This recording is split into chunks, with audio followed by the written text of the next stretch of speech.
பிரதமருடைய உரை தொடர்பாக கருத்துக்களை பகிர்ந்து கொள்வதற்காக காங்கிரஸ் கட்சியைச் சேர்ந்த திரு பீட்டர் அல்போன்ஸ் அவர்கள் இணைப்பில் இருக்கிறார். அவரோடு பேசலாம். சார் வணக்கம். வணக்கம். கிட்டத்தட்ட 1.5 மணி நேரத்திற்கும் அதிகமாக நீடித்த பிரதமருடைய உரை பல்வேறு இடங்களில் காங்கிரஸ் மிக கடுமையாக விமர்சித்திருக்கிறார்.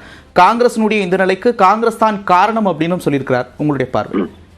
இல்ல, அதாவது நம்முடைய பிரதமர் இன்னைக்கு அநேகமாக நாடாளுமன்ற தேர்தலுக்கு போவதற்கு முன்னால் அவர் பாராளுமன்றத்தில் ஆற்றுகின்ற கடைசி உரையாக இந்த உரை இருக்கும் என்று நான் எண்ணுகிறேன்.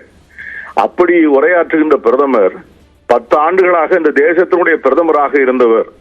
தான் 10 ஆண்டுகள் பொறுப்பேற்ற காலங்களிலே இந்த நாட்டுக்கு என்ன செய்தோம், இந்த நாட்டை எப்படி முன்னேற்றினோம், ஏழை எளிய மக்களுக்கு எந்த திட்டங்களை நிறைவேற்றினோம் என்று வரிசைப்படுத்த வேண்டுமே ஒழிய கடந்த 10 ஆண்டுகளாக அவர் குறை சொல்வது ஒன்று ஜவஹர்லால் நேரு அவர்களை குறை சொல்வார், அல்லது காங்கிரஸ் கட்சிக்காரர்களை குறை சொல்வார், அல்லது கம்யூனிஸ்ட் இயக்கத்தை சார்ந்தவர்களை குறை சொல்வார்.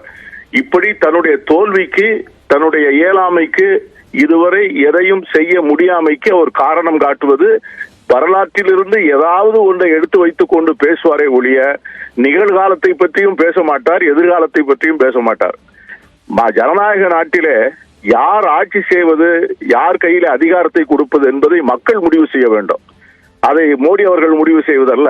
இந்த நாட்டினுடைய 130 கோடி மக்கள் முடிவு செய்து அதிகாரத்தை யாருடைய கையிலே கொடுக்க வேண்டும் என்று நினைக்கிறார்களோ அவர்கள் கையிலே அந்த அதிகாரம் ஒப்படைக்கப்படும்.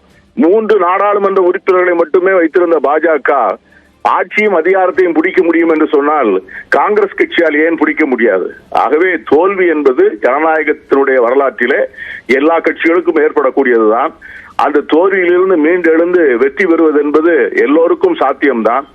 அந்த வகையிலே காங்கிரஸ் கட்சி நிச்சயமாக மீண்டும் ஆட்சி கட்டிலை பிடிக்கும். பிரதமர் மோடி அவர்கள் அவருக்கு உண்மையிலேயே அவருக்கு சக்தி இருந்தால், தெம்பு இருந்தால், தான் என்ன செய்தோம், தங்கள் ஆட்சி என்ன செய்தது, தங்கள் அரசு என்ன செய்தது, தங்களுக்கு வாக்கு போடுவதற்கு என்ன நியாயம் இருக்கிறது என்பதை மக்கள் மத்தியில் சொல்ல வேண்டுமே ஒழிய காங்கிரஸ் கட்சியை பற்றியே வருடம் முழுவதும் பேசிக் கொண்டிருப்பதும், காங்கிரஸ் கட்சியினுடைய தலைவர்களை பற்றி மட்டுமே பேசிக் கொண்டிருப்பதும் இந்த நாட்டு மக்கள் வெகு விளைவாக புரிந்து கொள்வார்கள். ஆகவே அப்படிப்பட்ட சூழ்நிலையிலே மோடி அவர்களுக்கு ஒன்றை சொல்ல ஆசைப்படுகிறேன். வரலாறு புனைந்து சொன்னவர்களை, உண்மைக்கு மாறாக பேசியவர்களை, இந்த தேசத்தினுடைய வளர்ச்சிக்காகவும் முன்னேற்றத்திற்காகவும் தங்களுடைய இன்னுயிரை தியாகம் செய்த தியாக பெருமக்களை கொச்சைப்படுத்தினால் நிச்சயமாக வரலாறு அவர்களை மன்னிக்காது. இல்ல, நீங்க குறிப்பிட்டது போல 1.5 மணி நேரமும் காங்கிரஸை மட்டுமே அவர் விமர்சிச்சார் அப்படின்னு எடுத்துக்க முடியாது இல்லையா? பாஜகவுடைய சாதனைகளையும் அவர் பட்டியலிட்டிருக்கிறார். 50 கோடி மக்கள் இந்தியாவில் தற்போது வங்கி கணக்கு வச்சிருக்கிறாங்கன்னு சொல்லியிருக்கிறாரு. அதே போல எல்லா வீடுகளிலும் இப்போ கேஸ் இணைப்பு இருக்கு அப்படின்னு சொல்லியிருக்கிறாரு. மறுபுறம் முன்னாள் பிரதமர் நேரு தொடர்பான விமர்சனத்தையும் அவர் வைத்திருக்கிறார். நேரு இந்திய மக்களை சோம்பேறிகள் அப்படின்ற ஒரு வார்த்தையை சொன்னாரு அப்படின்ற ஒரு விஷயத்தையும் அவர் குறிப்பிட்டிருக்கிறார். அதை எப்படி பாக்குறீங்க? இல்ல, வங்கி கணக்கு துவங்கினது மட்டுமே ஒரு சாதனை ஆகிவிட முடியுமா? இன்னும் சொல்ல போனால் அது ஒரு புள்ளி விவரம் இருக்கிறது. அப்படி துவங்கப்பட்ட வங்கி கணக்குகளிலே ஏறக்குறைய 30 விழுக்காட்டு கணக்குகளுக்கு மேல் செயலிழந்து போய் இருக்கிறது. டிஃபங்க்ட் அக்கவுண்ட்ஸ் என்று சொல்லுகிறார்கள். அந்த புள்ளி விவரத்திற்கு அவர் என்ன பதில் சொல்ல போகிறார்? அதாவது இலவசமாக மானிய விலையிலே இலவசமாக கேஸ் அடுப்பு கொடுத்தோம் என்று சொல்லுகிறாரு. கேஸினுடைய விலையை 3 மடங்கு கூட்டி இருக்கிறாரு.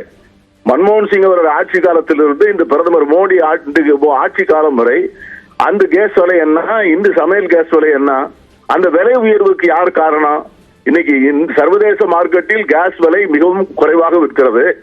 அப்படி குறைவாக விற்கக்கூடிய காலத்திலே கூட கேஸ் விலையை குறைக்கவில்லை. அதற்கல்லவா மோடி அவர்கள் பதில் சொல்ல வேண்டாம்? ஜவஹர்லால் நேரு அவர்கள் ஆட்சி செய்கின்ற போது இவருக்கு வயது என்ன?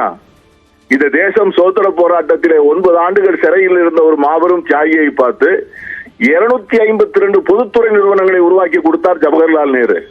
இந்த மோடி அவர்கள் 10 ஆண்டுகள் இருந்திருக்கிறாரே, ஒரு பொதுத்துறை நிறுவனம் சொல்லுங்க, ஒரு சிங்கிள் இன்ஸ்டிடியூஷன் அவர் துவங்கி இருப்பாரா?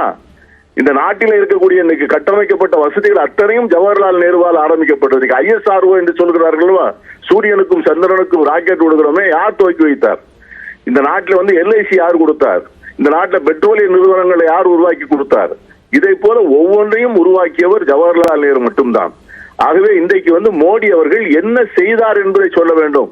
அவர் ஏதோ சொல்லாத ஒன்றை, நேருவினுடைய வாழ்க்கையை பார்த்து இந்த தேசத்திற்காக தங்கள் வாழ்க்கையை தியாகம் செய்த தியாக பெருங்குடும்பம் அது. அவரை பார்த்து இந்த நாட்டு மக்களை குறை சொன்னார் என்று சொன்னால் யார் ஏற்றுக்கொள்வார்கள்? அப்படியெல்லாம் வரலாற்றில யாரும் ஏற்றுக்கொள்ள மாட்டார். நன்றி திரு பீட்டர் அல்போன்ஸ் இணைப்பில் வந்து கருத்துக்களை பகிர்ந்து கொண்டது.